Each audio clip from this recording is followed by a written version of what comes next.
Mari kita berdoa. Terima kasih Bapa, terima kasih Tuhan Yesus, terima kasih Roh Kudus. Kami telah bersekutu dengan tubuh dan darah-Mu Yesus. Sebentar kami akan mendengarkan sebagian daripada kebenaran firman-Mu ya Bapa. Sebelum itu, segala puji, hormat, syukur kami naikkan kepadamu Bapa, kepadamu Tuhan Yesus, dan kepadamu Roh Kudus, karena Engkaulah Allah Tritunggal kami yang Esa.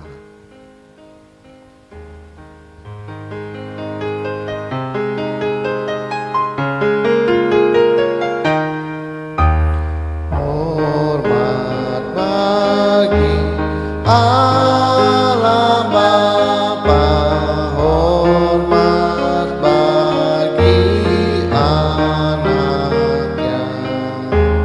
hormat bagi Roh penghibur ketiganya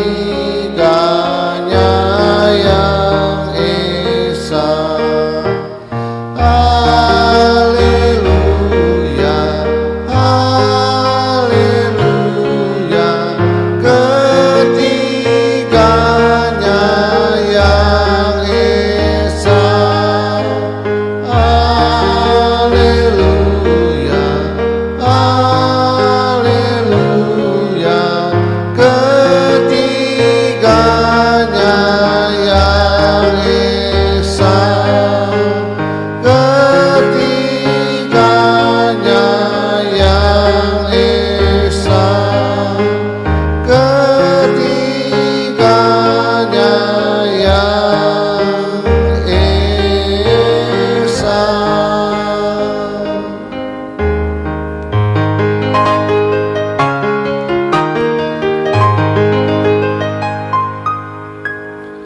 Berikanlah kami pengetahuan, pengertian, dan akal budi-Mu ya Tuhan, supaya kami menjadi orang bijaksana dan rendah hati seperti diri-Mu. Urapi hamba-Mu pada saat ini ya Bapa, Kau menjamal ya bibir hamba-Mu Roh Kudus, supaya apa yang hamba perkatakan menjadi kebenaran-Mu yang sempurna di akhir zaman ini Tuhan. Sembunyikan hamba-Mu di balik salib-Mu, biarlah Engkau semakin besar dan hamba-Mu semakin kecil. Persiapkan hati kami, bayang tanah yang sungguh di dalam hati kami, supaya firman-Mu yang berbentuk logos tulisan mati menjadi rema dalam kehidupan kami. Terima kasih Bapa, terima kasih Tuhan Yesus, terima kasih Roh Kudus.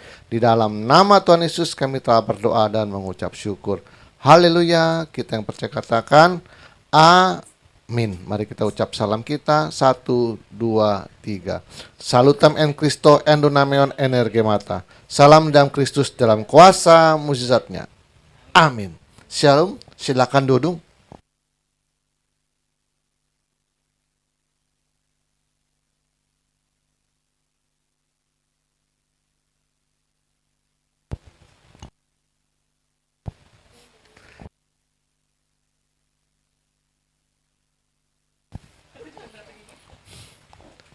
Kecepatan bener. 62. 62. Nah, ngebut hari ini. Kayak mau balap-balapannya ya. Oke, sampai mana kita? Sampai saya ulang lagi sekarang. Nah, kadang-kadang ya manusia ini memang susah. Kalau ada pendeta yang berbicara tentang hukum, undang-undang, aturan, ya itu disangkanya sedang menghakimi. Nah ini lagi viral nih. Ini pendeta bilang tidak ada alasan apapun bahwa Kristen dapat bercerai.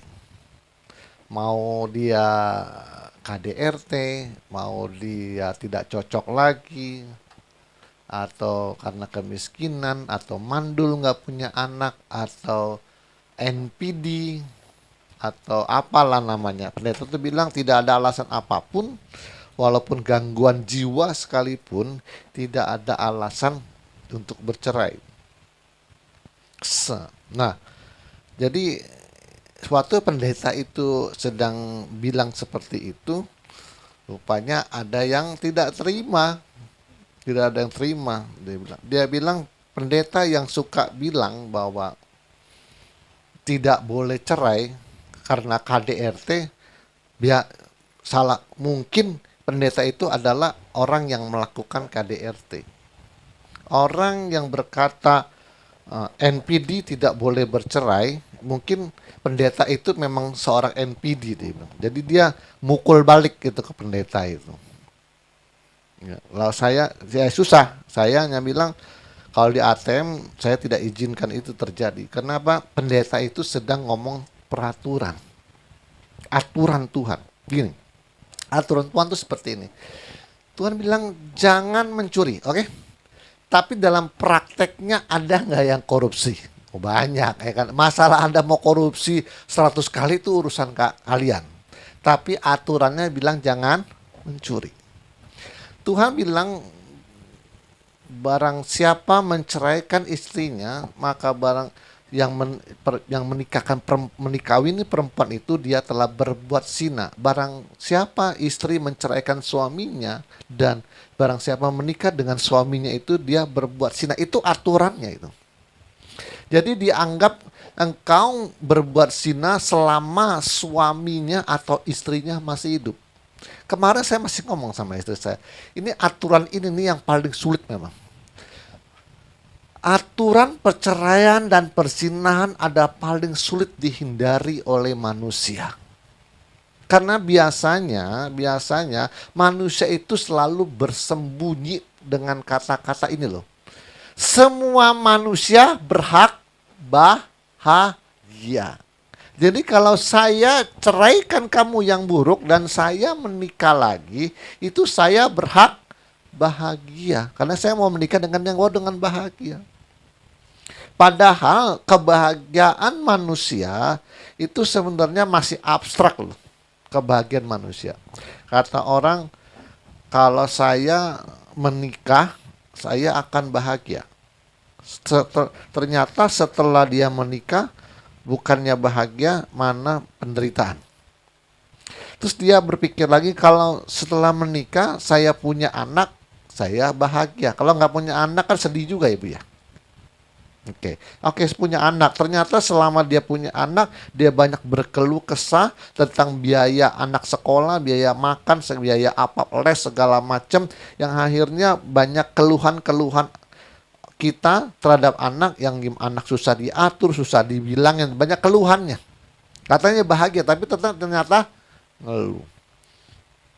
Oh, kalau setelah kita menikah, kita menderita, KDRT, terus bercerai, kita berhak bahagia. Terus kita menikah lagi. Nah, waktu menikah kan itu kan statusnya perzinahan. Jadi di ATM itu Tuhan mengingatkan saya, kalau orang cerai hidup dan menikah kembali, dia tidak boleh ikut pelayanan gereja. Karena status pernikahannya adalah perzinahan. Selama istrinya atau selama suaminya masih hidup, dia masih status berzinahan. Bagaimana orang statusnya berzinah, terus dia melayani di mimbar. Jadi orang itu kalau makanya ini kan susah, yang sulit sekali dihindari. Bagaimana selama dia masih bersama-sama dengan wanita lain, dia statusnya dalam dosa perzinahan. Bagaimana orang yang sedang melakukan dosa terus dia naik ke mimbar gitu. Dia bisa ada dua solusi, tinggalkan pasangan yang baru atau nunggu pasangannya mati.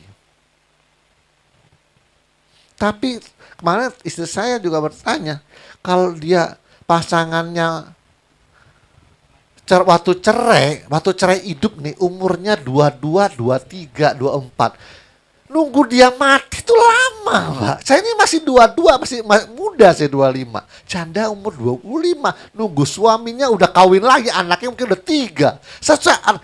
Orang istri saya bilang, enakan dia, kita yang dicerai, kita yang menderita, dia enak-enakan kawin lagi.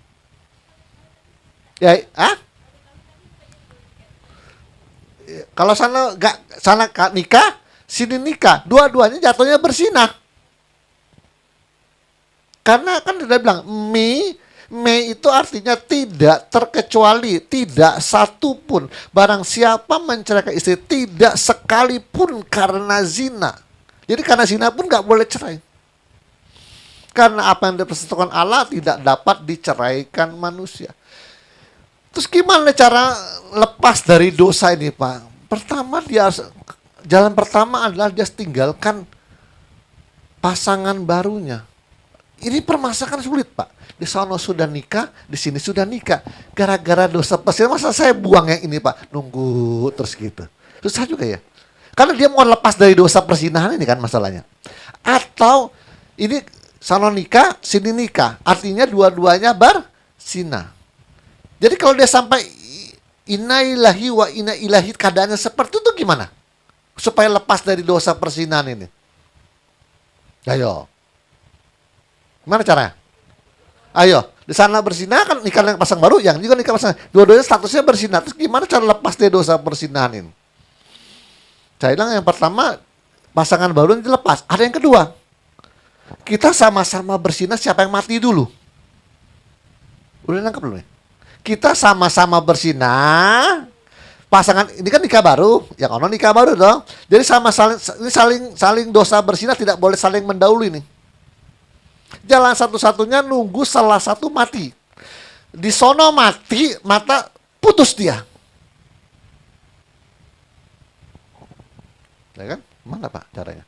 Gimana cara? Kalau dia nggak mati-mati, dua-duanya 50 tahun, umur 80 tahun tetap berzina statusnya loh. Ini memang saya sampai bilang istrinya, perceraian ini dan persinahan ini paling sulit, nggak ada solusinya dia. Nggak ada solusinya dia. Nggak ada solusinya, Pak. Kalau dia, saya udah bilang, kalau dia janda umur 25 gimana?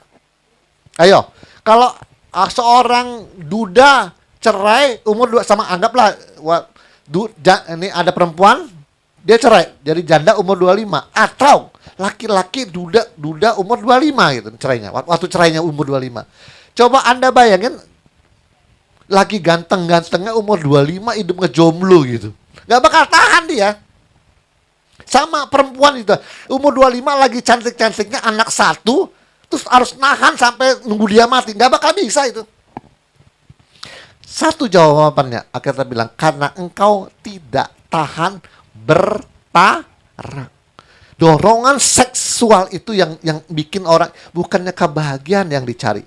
Karena waktu engkau menikah dengan orang yang baru, apakah pasti bahagia? Mulai dari nol saya kasih tahu, kita jujur aja. Oke, saya sama istri saja dari nol sampai sekarang aja ada tempur-tempur, apalagi kau cerai terus kawin lagi, kan mulai yang baru tuh. Mulai lagi beradaptasi lagi, nggak mungkin bahagia. Itu makanya orang bilang apa? Semua manusia berhak bahagia dengan kawin lagi. Sebenarnya itu hanya kamuflase. Kau kawin lagi tuh mulai dari nol. Tempurnya mulai nol lagi maksud saya. Kelas saya, maksud saya udah jarang-jarang, udah jarang-jarang saya. Jujur udah jarang-jarang. Jarang aja. Karena udah saling mengerti bertahun-tahun. Kalau kau nikah lagi kan mulai baru lagi. Nah, tempur lagi, mana ada bahagianya? Itu saya bilang sebenarnya yang dikatakan bahagia itu sebenarnya masih kamuflase sebenarnya. Kalau nikah saya bahagia, ternyata dalam pernikahan banyak menderita. KDRT, NPD lah. Terus abis nikah enak kalau punya anak, bahagia. Ternyata setelah punya anak banyak ngeluh dan segala macamnya. Akhirnya ujung-ujungnya anggap cerai. Kalau cerai itu sebenarnya bukan bahagia, sementara tenang dulu. Bukan hidup sendiri kan nggak bahagia, tenang dulu dia. Ya kan? Akhirnya dapat solusi kemarin di grup bilang, gimana kalau jadi biksu aja? Biksu itu bukan bahagia, tapi mencari ketenangan doang. Tapi saya bilang, Anda yang cerai dalam Kristen, mau nggak ya menjadi biksu dan biksu nih? Pasti nggak ada yang mau. Nggak ada yang mau pasti. Disuruh biksu, jadi biksu nggak mau. Ujung-ujungnya kawin lagi. Disuruh waktu pacaran, disuruh jadi biksu nggak mau, maunya kawin lagi. Nih. Masih gadis sama bujang disuruh jadi biksu mau, nggak mau. Maunya punya pacar kawin kan begitu maunya tuh. Ya kan, oke. Setelah jadi janda dan duda disuruh jadi biksu mau nggak? Nggak mau. Maunya kawin lagi. Kesimpulannya apa? Tidak tahan bertarak, maunya kawin. Dua-duanya sama, dari gadis sampai jadi duda sampai jadi janda, ujung-ujungnya maunya pengen kawin lagi. Nah, kalau saya bilang umur 25 gimana? Saya bilang gini, aturan tetaplah aturan. Kalau pendeta itu bilang aturan tidak boleh cerai dan menikah lagi. Ada solusinya satu. Karena demi kepersetujuan bersama, hendaklah engkau berpisah untuk sementara waktu sambil berdoa. Benar? Setelah itu kalian harus kembali lagi karena kalian tidak tahan bertarak. Nah, di situ ada kata sementara waktu berpisah. Tapi permasalahannya Pak, kalau sudah KDRT nggak bisa balik lagi biasanya. Ya, karena kalau balik lagi dipukulin lagi gimana? Bahaya, itu kan nyawa taruhannya. Jalan satu-satunya ya sudah berpisah. Dalam keadaannya seperti itu, Alkitab bilang kalau pun bercerai, dia harus dalam keadaannya seperti itu. Artinya dia duda sampai mati atau janda sampai mati. Tapi kalau umur 25 gimana? Saya hanya bilang tanya Tuhan aja. Saya juga bingung jawabannya. Karena ini aturan. Anda mau nikah 10 kali nggak ada urusan, itu urusan manusia. Tapi aturannya bercerai tidak boleh kawin lagi. Aturannya itu aja. Kalau Anda bilang saya mau berhak bahagia, terus Anda mau kawin, terus cerai, terus kawin lagi, cerai, ada loh. Artis aja sampai ada 4 kali loh. Saya lihat anaknya 4 mukanya beda-beda. Nggak ada kan? Ada, ya. Ada kan, saya nggak sebut namanya, tapi ada artis kawin 3 kali, 3 anaknya beda. Kawin 4 kali, anaknya beda-beda anaknya. Jadi satu anak satu bapak itu. Ya, kalau Anda mau ikut seperti itu urusan manusia, tapi aturannya tidak boleh cerai dan nikah lagi. Seandainya bercerai, harus dalam keadaannya seperti itu. Tidak boleh nikah lagi. Nah, gimana coba? Nggak ada solusi kan? Makanya jangan coba-coba bercerai dan nikah lagi, perzinahan. Pak, kadang-kadang kan kasusnya bukan perzinahan, Pak. Kasusnya kan kadang-kadang KDRT. Itu KDRT juga susah juga loh. Pasti orang tuanya nggak kasih lagi. Oh, kamu balik lagi, kamu dipukulin lagi nanti. Kan susah. Nah, itulah. Saya bilang emang Tuhan Yesus waktu itu orang murid-muridnya bertanya, Tuhan, kalau aturannya seperti itu, dia bilang, lebih baik orang tidak kawin. Muridnya juga protes. Karena kayaknya nggak ada solusi gitu. Memang benar, istri saya langsung bilang, ya memang enakan udah nggak kawin aja, udah nggak ada masalah kita. Tapi susah, ada resikonya. Anda yang tidak nikah ada resikonya. Nanti lu tua, dilempar sama saudara-saudaramu di panti. Nah, siapa yang mau ngurusin? Anda nggak nikah, nggak punya anak, bujang tua, gadis tua, umur 70-80, ada saudara yang mengurusin kamu. Nggak ada. Ujung-ujungnya dibawalah ke panti jompo. Itu risiko Anda. Risiko kalau orang nggak kawin. Nah, nggak ada solusi kan? Jadi kalau Anda yang mau kawin 4 kali, 5 kali terserah. Tapi aturan tetaplah aturan. Oke, kita kembali ke sini. Itu maksud saya gini ya. Kenapa ya orang kalau dikasih tahu yang baik, ya, kenapa dia selalu lempar lagi ke orang lain? Jadi saya bilang tadi, pendeta itu bilang secara aturan Kristen tidak boleh cerai dan menikah lagi. Walaupun kasusnya NPD, KDRT kah, perzinahan kah, perselingkuhan. Orang ini jawab, dia bilang ini, pendeta yang bilang tidak NPD tidak boleh cerai, KDRT tidak boleh cerai, perzinahan tidak boleh cerai. Mungkin dibilang pendeta itu adalah seorang NPD, seorang KDRT, dan seorang pezina, dibilang. Jadi salahnya dibalikin lagi ke pendeta itu. Itu yang saya bingung gitu. Padahal pendeta itu tidak nyebut siapa-siapa. Cuma ngasih tahu doang, kasus apapun tidak boleh bercerai. Saya hanya bilang gini, saya juga mengatakan bahwa kasus apapun, mau zina, NPD, mau KDRT, tidak boleh bercerai dan nikah lagi. Apakah Anda bisa menuduh saya seorang NPD? Anda saya menuduh saya mukul istri tiap hari? Kan enggak juga. Ini kan lagi ngomongin peraturan Tuhan. Masalah Anda mau melanggar, mau nikah 4 kali ya terserah. Jangan mencuri, Anda mau korupsi ya terserah gitu. Benar? Kan gitu. Jangan berbuat curang, Anda mau nipu orang terserah. Peraturannya begitu. Cuma yang bingungnya dikasih tahu yang baik mana nyalain orang, itu yang bingung saya kadang-kadang. Aduh, tidak berakal budi manusia. Oke, kita terakhir ya. Berapa menit? Sama selesai nih. Oke, 2 menit. Selesai ya.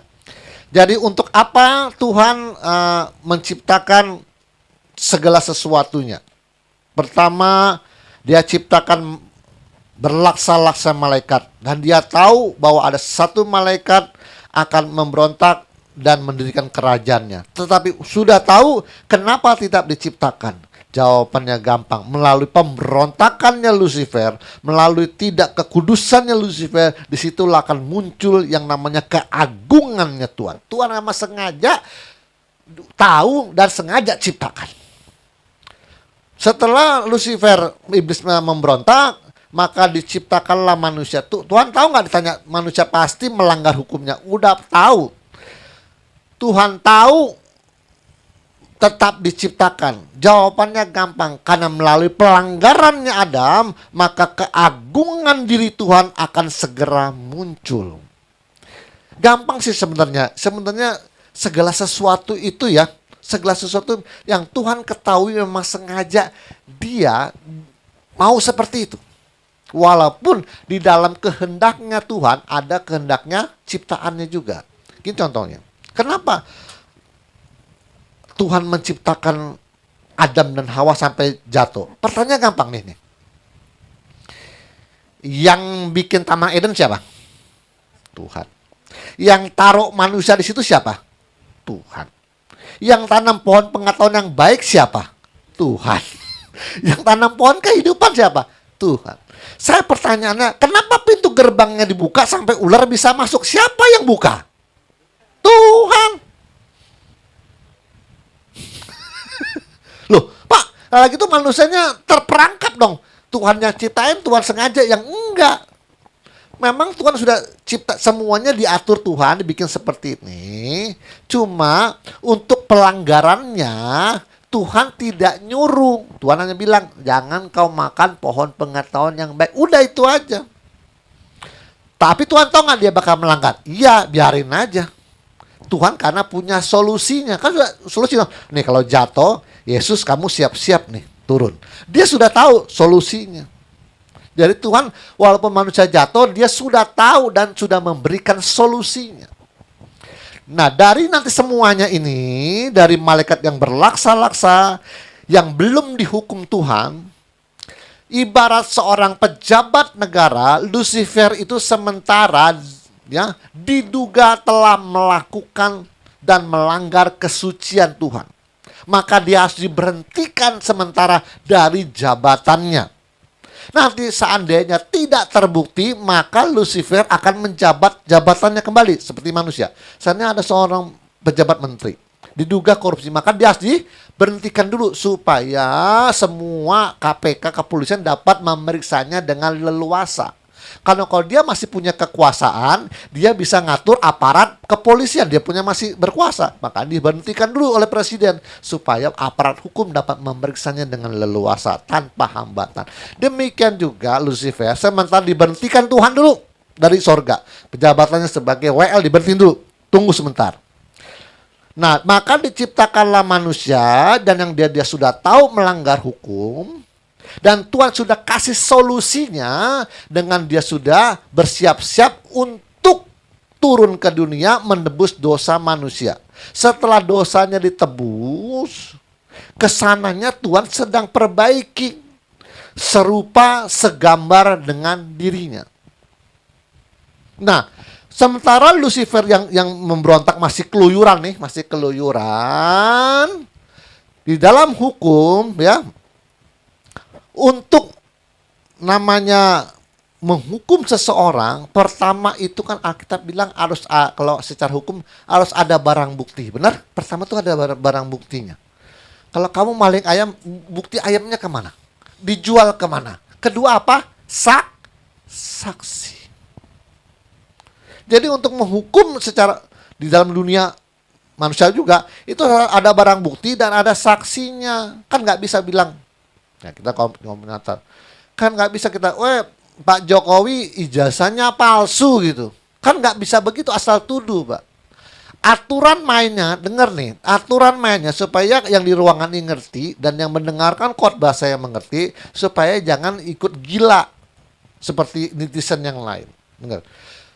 Kenapa Pak Jokowi itu dituduh ijazah palsu? Semua bilang, apa sih susahnya Pak Jokowi ambil dari rumahnya, bongkar, lalu perlihat nih, ijazah saya asli. Kenapa? Kan gampang aja kan? Kan dituduh Pak Jokowi kan palsu. Ya gampang aja katanya, ambil lagi ijazah aslinya dan tunjukin. Dengar nih, ini aturan hukum. Secara aturan hukum, barang siapa menuduh seseorang, dia juga yang harus membuktikannya. Pak Jokowi secara hukum dia tidak punya kewajiban. Anda nuduh saya palsu, ya silakan buktikan di pengadilan. Saya mah diem aja. Sama begini. Begini. Pak, itu Pak, istri saya bersinah Pak. Dia kan nuduh dong. Ya tinggal buktikan, ada nggak rekaman CCTV-nya. Dicari laki yang selingkuh sama dia siapa. Kan nggak bisa. Pak, saya mau cerai dia Pak, karena dia bersinah. Hakim akan tanya, bersinah sama siapa? Laki-lakinya mana? Ada rekaman CCTV-nya? Nggak bisa. Asal main tuduh, terus suruh orang yang bukti. Oh, saya nggak zina nih, bukti saya. Masa lu yang nuduh, saya yang buktiin? Enak aja. Nggak bisa, ini aturan hukum. Baik lagi saya ngomong selalu aturan hukum supaya jangan ikutan gila. Saya lihat Indonesia orang gila, nggak Kristen, nggak agama lain sama. Susahnya apa sih Pak Jokowi tinggal kasih tahu, perlihatkan di publik nih ijazah. Nggak bisa begitu. Harus ngerti hukum. Secara hukum barang siapa yang menuduh, dia yang harus membuktikan. Masa saya nuduh ibu mencuri, terus ibu Bu Ika, ini saya nggak mencuri, capek-capek bener Bu. Orang tinggal ngomong, ibu capek-capek buktiin. Ngerti ya? Orang tinggal duduk, lu berzina lu maling lu, capek bener saya harus buktiin.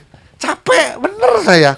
Kamu tinggal ngomong enak di sosial media, Facebook udah rame, enak bener saya yang capek-capek yang cari bukti. Ini saya nggak zina loh, saya nggak korupsi, capek bener. Lu ngomong tinggal enak, lempar aja kamu korupsi, kamu maling, kamu palsu. Nggak bisa begitu, aturan hukumnya dibaca. Secara aturan hukum, barang siapa yang menuduh, dia juga yang membuktikan. Jadi Anda jangan coba-coba nuduh orang. Kalau nuduh orang, Anda bisa buktiin nggak? Kalau nggak bisa buktikan, maka pihak yang ini akan nuntut balik. Kamu yang dipenjarain. Jadi kenapa Pak Jokowi? Saya ngomong terang-terang nih, supaya ini capek saya. Dengar di Facebook itu. Gila Pak. Ijazah palsu gak selesai. Yang bingungnya ya komen itu orang Kristen, sebagian tuh orang Kristen itu nggak ngerti hukum dia. Anda jangan jadi pembenci pemerintah lah. Saya sudah ulang-ulang, tidak boleh orang Kristen menjadi pembenci pemerintah. Masa kalau nggak suka sama Soeharto saya jelek-jelekin terus, nggak suka sama SBY saya jelek-jelekin terus, saya nggak suka sama Habibie saya jelekin, nggak suka sama Prabowo nggak boleh. Orang Kristen nggak boleh. Ada tertulis, tidak, janganlah engkau memburuk-burukan pemimpin bangsamu, nggak boleh. Anda dulu memang nggak pilih presiden yang sekarang, tapi ternyata dia sudah jadi presiden, sudah mimpin, artinya sudah menjadi ketetapan Allah, ketetapan Tuhan. Udah biarin aja, jangan jadi pembenci. Jadi ingat nih, jadi siapa yang menuduh, dia yang harus membuktikan. Sama yang ngomong, engkau sombong karena kecantikanmu, kau lempar ke bumi. Yang ngomong siapa? Tuhan. Yang harus membuktikannya siapa? Nah itu, yes, Anda sudah pintar. Harus ikut aturan hukum, bukan semau-maunya kita nuduh orang. Nggak boleh. Tuhan yang bilang engkau sombong karena kecantikanmu, ku lempar engkau ke bumi. Tuhan yang ngomong. Artinya Tuhan yang nuduh, lu tuh melanggar kekudusan gua gitu. Artinya Tuhan sendiri yang harus membuktikan. Kalau share mah tenang-tenang aja. Makanya kenapa dia masih keluyuran? Jawabannya itu, tenang-tenang aja. Tuhan aja belum bisa buktiin tuduhan dia. Selesaikan.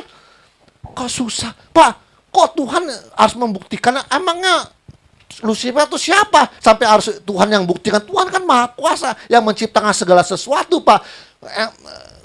Kok Lucifer itu siapa sampai Tuhan harus membuktikannya? Anda nggak ngerti hukum, Anda nggak ngerti hukum. Tuhan itu naturnya, kodratnya adalah hukum. Dia harus taat kepada hukum. Masa Tuhan itu ngerti hukum, dia melanggar sewenang-wenang? Kan nggak boleh. Dia sumber hukum siapa? Tuhan. Sumber pengetahuan siapa? Tuhan. Sumber daripada teknologi Android kok laptop itu siapa? Tuhan. Yang sumber daripada bisa menciptakan bom nuklir, bom atom itu siapa? Tuhan. Semuanya dari Dia. Dia yang bilang, segala sesuatu berasal dari aku.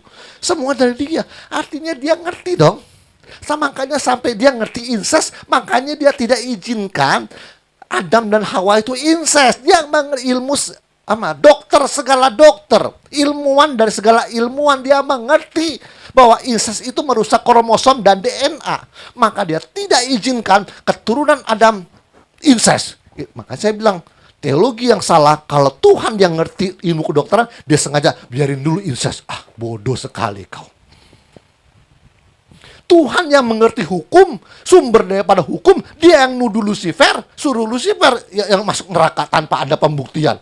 Bodohnya Anda ini. Baca dulu aturan hukumnya. Tuhan ngerti nggak bahwa siapa yang dulu, siapa yang membuktikan? Tuhan ngerti nggak? Ngerti. Makanya kenapa Lucifer tenang-tenang aja di kisah Ayub, ya, di kisah Ayub Tuhan masih ngobrol. Iblis, dari manakah engkau? Dari perjalanan mengelilingi bumi, menjelajahi bumi. Masih ngobrol enak-enak aja. Karena dia tahu Tuhan belum, Tuhan yang dulu, Tuhan yang harus buktikan. Dia tenang-tenang aja. Kejadian antara iblis dan Tuhan, terus melibatkan manusia yang namanya Ayub nih. Saya kasih tahu, dalam kejadian ini kok bisa ya, sang penulis yang tidak diketahui penulisnya siapa, dia bisa menceritakan sesuatu yang tidak terlihat. Hasil negosiasi antara Tuhan dan iblis. Ini ada maksud Tuhan. Tahu nggak? Ayub itu hidup di sejaman Abraham. Harus ngerti, Ayub itu bukan sebelum Abraham, tapi sejaman dengan Abraham menurut pada teolog. Jadi masih kosong, belum ada hukum ya, belum ada hukum. Jadi masih masa-masa buah pengetahuan yang baik dan yang jahat. Masih masa-masa itu, Taman Eden, jatuh, pengetahuan yang baik, Kain membunuh, itu masih pengetahuan dulu, baik dan jahat. Baik.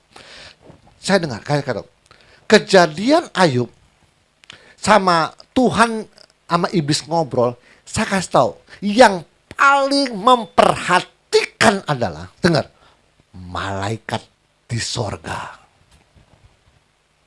Waktu kejadian itu, malaikat di sorga lihat dan memperhatikan. Dan anak buah Lucifer, tuyul, kuntilanak genderuwo itu juga memperhatikan. Sedangkan hukum belum ada. Bagaimana orang tahu ini salah dan ini benar? Benar? Ini jahat dan ini baik. Semua dengan yang di sorga memperhatikan. Waktu kejadian Ayub, termasuk anak buahnya Lucifer memperhatikan, tuyul, kuntilanak, genderuwo itu memperhatikan. Sedang ngapain? Dia memperhatikan tentang mana yang baik, mana yang jahat, dan bagaimana Tuhan memutuskannya dengan bijaksana. Mereka semuanya sedang belajar tentang kejadian Ayub. Semua yang di sorga, termasuk anak buahnya, itu diperhatikan semua itu. Tuhan udah bilang, ini Ayub saleh, takut akan Tuhan, menjauhi kejahatan. Semua memperhatikan, benar nggak Tuhan ini dong? Memperhatikan, wah, tapi belum kelihatan Ayub tuh benar-benar saleh sih, cuma baru ngomongan Tuhan. Yang Tuhan ngomong, siapa yang harus buktiin? Tuhan ngomong, Tuhan yang ngomong, saleh, takut akan Tuhan, menjauhi. Yang harus buktikan ngomongan itu siapa? Tuhan kan. Nah, kan aneh udah nggak bukan Tuhan yang harus buktikan. Makanya melalui kejadian Lucifer itu Tuhan sedang membuktikan dia punya omongan. Waktu Si Ayub itu lolos dari semua yang menimpa kehidupannya. Saya kasih tahu yang di sorga. Sungguh bijaksana luar biasa Engkau Tuhan. Sampai Lucifer bungkam sampai hari ini tentang kejadian Ayub. Bungkam nggak? Bungkam sampai nggak ada suara. Nggak, makanya nggak pernah dikutak-kutik lagi sama Ayub. Karena Ayub sudah bungkam oleh Tuhan. Dengan Tuhan membuktikan Ayub lulus. Tanpa diberkati, dia bisa tetap cinta kepadaku. Tapi yang kedua juga memang itu juga sebenarnya hukuman untuk Ayub juga. Karena apa? Anak-anaknya telah menghujat Allah, tapi dia tidak negor. Cuma bilang, mungkin anak-anakku sudah menghujat Allah, lalu Ayub mempersembahkan korban sejumlah anak-anaknya. Dia cuma bilang, mungkin anak saya dosa sama Tuhan, udah Tuhan ampuni anak-anakku ya Tuhan, siapa tahu dia menghujat. Loh, Tuhan maunya begini. Lu nggak harusnya bukan lakukan ini. Anak lu kan salah, lu tegur sebagai orang tua, bukannya minta ampun sama saya. Nangkap? Maksud saya juga nih, Tuhan mau bilang, anak-anak itu dalam akil balik adalah tanggung jawab siapa? Orang tua. Kalau kau didik tidak benar, Tuhan akan meminta pertanggungjawaban kepada engkau. Bukan masalah anak kandung. Jadi gini, kalau Tuhan sampai mempercayakan engkau anak dan melahirkan, itu Anda dituntut loh. Kalau anak itu sampai jadi begal gitu, sampai mati itu, Anda yang dituntut sama Tuhan. Itu makna dari Ayub. Bukannya ditegur, mana Tuhan, ampuni anak-anakku, siapa tahu mereka telah menghujat Allah. Ya udah pasti kata Tuhan, kenapa lu nggak tegur? Sama kayak anaknya Imam Eli, tahu? Nah, Imam Eli juga udah tahu nggak bener, bapaknya nggak tegur. Akhirnya Imam Eli kena, anaknya kena. Nah, kejadian Ayub karena belum ada hukum nih retroaktif, maka anak-anaknya semuanya diambil Tuhan. Ayub pun kena penyakit. Nah, supaya Ayub tuh sadar, kalau nanti saya kasih anak lagi, kamu harus didik yang benar. Sekalian kamu juga kalau mengenal aku karena kata orang tuh, sekarang aku didik sekalian. Tuhan tuh berjalan langsung sekalian. Tapi intinya adalah siapa yang ngomong, siapa yang harus buktikan. Aja terbuktikan Ayub. Oke. Sekarang dengar, Tuhan yang menuduh engkau sombong karena kecantikanmu, keluar dari sorga, dipecat dulu dari jabatannya. Tuhan melalui manusia sedang menciptakan manusia serupa segambar dengan dia. Dia sedang apa nih? Sedang apa Tuhan nih? Sedang membuktikan tuduhannya kepada Lucifer. Saya udah ngomong ya, kamu sombong karena kecantikanmu, kau melanggar kekudusanku. Maka diciptakanlah Adam, terus bergenerasi jatuh dalam dosa, nggak apa-apa. Tapi melalui jatuh dalam dosa, banyak pengetahuan yang Tuhan tulis nggak di Alkitab? Iya, banyak hal yang Tuhan tulis. Nah, di generasi sekarang 2006, kita ATM sudah komplit semuanya. Alkitab itu sudah komplit toh. Cuma kadang-kadang kita baca tapi nggak nge. Kita baca tapi nggak ngerti. Nah, di ATM inilah seluruh yang kamu nggak nge, seluruh yang kamu nggak ngerti itu Tuhan bukakan di ATM. Karena Tuhan sedang mau membuktikan tuduhannya kepada Lucifer. Nanti kalau di hadapan pengadilan tata putih Tuhan, ada Lucifer di sana dan ada ATM di sini. Tuhan berkata, aku menuduh engkau sombong karena kecantikanmu. Engkau mau bilang, ada nggak makhluk yang hidup seperti yang apa yang ada? Ada satu makhluk di luar diri. Kalau Yesus kan dirinya sendiri, nggak fair. Itu fair bisa bilang begini, ya itu kan kamu yang bikin peraturan, kamu yang laksanain Tuhan, itu mau gampang aja. Enggak. Sekarang ada nggak makhluk lain di luar dirimu yang hidupnya seperti apa yang kau mau, seperti yang tidak seperti yang kau tuduhkan kepadaku. Kau bilang aku sombong, mana? Ada nggak makhluk lain di luar dirimu yang tidak sombong? Video terbaru tuh, bagus tuh, orang India, dia sedang mempertanyakan begini. Ceritanya, hai pendeta-pendeta, dia bilang, Maksud kalian apa sih kalau lagi tumpang tangan di videoin? Kalau Anda lagi bagi rezeki sama orang-orang, kenapa sih di video terus di-upload sih? Kenapa sih kalau Anda sedang tumpang tangan terus difoto terus di-upload sih? Maksudnya apa itu? Itu pendeta orang India. Belum nonton ya? Ada di grup. Saya sudah share. Dia sedang mempertanyakan, "Hai pendeta-pendeta, kalau kamu lagi tumpang tangan seorang terus di videoin terus kamu upload di sosial media, maksud mau apa?" Saya hanya bertanya itu aja. Kalau kamu lagi tumpang tangan jemaat gini, terus kamu foto cekrek, kamu upload di sosial media. Kalau kamu lagi bagi-bagi nasi kotak di pinggir jalan tuh, terus kamu videoin tuh, terus kamu upload di sosial media, di Facebook, YouTube itu. Maksud kamu apa dan niat hati kamu itu? Itu sedang dipertanyakan. Yang jawab saya. Semuanya mau pamer. Pamer adalah bagian daripada kesombongan. Sifatnya nggak jauh dari Lucifer.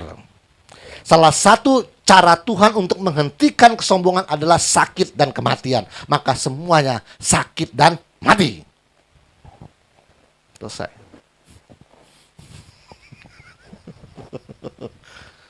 Sedang dipertanyakan. Tapi senang orangnya. Orang kalau bagi-bagi nasi kotak di videoin gitu, enak ya, upload gitu. Enak ya. Terus kalau lagi tumpang tangan, dalam nama Yesus, kanker sembuh. Pada jatuh semua. Di videoin tuh, masukin ke Facebook, masukin ke YouTube. Paling seneng tuh manusia. Sedang dipertanyakan. Memang zaman dulu kalau belum ada sosial media ya pakai spanduk di simpang 4 itu. Memang paling hobi, seneng Pak ya. Karena manusia itu dia berbuat baik, dia sakti, dia hebat, dia dahsyat, dia jago. Perlu namanya apa? Validasi, pengakuan loh. ATM makanya lama sih. Pak, Bapak selalu nggak mau validasi, makanya Bapak kurang heboh Pak. ATM tuh kurang heboh, kurang viral. Kenapa? Karena ATM tidak memerlukan validasi. Saya udah bilang, saya khotbah mau didengar boleh, nggak dengar juga nggak apa-apa. Saya nggak memerlukan validasi. Oke, kembali lagi. Nanti di hadapan tata putih, Tuhan, Engkau mau melemparkan aku ke neraka Gehenna. Apakah ada makhluk di luar dirimu yang hidupnya sesuai apa yang kau mau Tuhan? Ada, ini dia. Anthropos Theos Ministry. Selama dia hidup, aku memperbaikinya, menyempurnakannya, memberikan rema terbaru sama dia. Dan hasilnya ini. Terus Lucifer bilang, lihat, adakah cacat celah pada Anthropos Theos Ministry? Coba kau cari sekarang hari ini. Tuhan nunggu. Namanya kayak Justice Hall kan nunggu. Ya, Justice Hall duduk nunggu. Coba kau cari yang menurutmu Anthropos Theos ini bercacat celah. Hidup tidak sesuai dengan kehendakmu. Oke, mikir sebentar. Tuhan nunggu pakai ketok palu. Bungkam 2 kali enggak? Bungkam 2 kali enggak? Lucifer terbungkam 2 kali enggak? Iya, pertama di Kisayub, nanti ini terbungkam lagi ini. Makanya saya selalu menekankan, saya nggak peduli dengan bahasa roh. Saya nggak peduli semuanya. Anda harus taat. Saya nggak peduli dengan perpuluhan, persembahan sulung, dengan kolektor, persembahan. Saya ingin Anda taati. Dimulai dari Ten Command. Jangan berzina, jangan membunuh, jangan mencaci maki, jangan berbuat curang, jangan berbohong. Jangan. Semuanya harus latihan. Kita ditekankan, Tuhan tuh sedang bicara tentang hukum. Tuhan bilang, taati perintahku.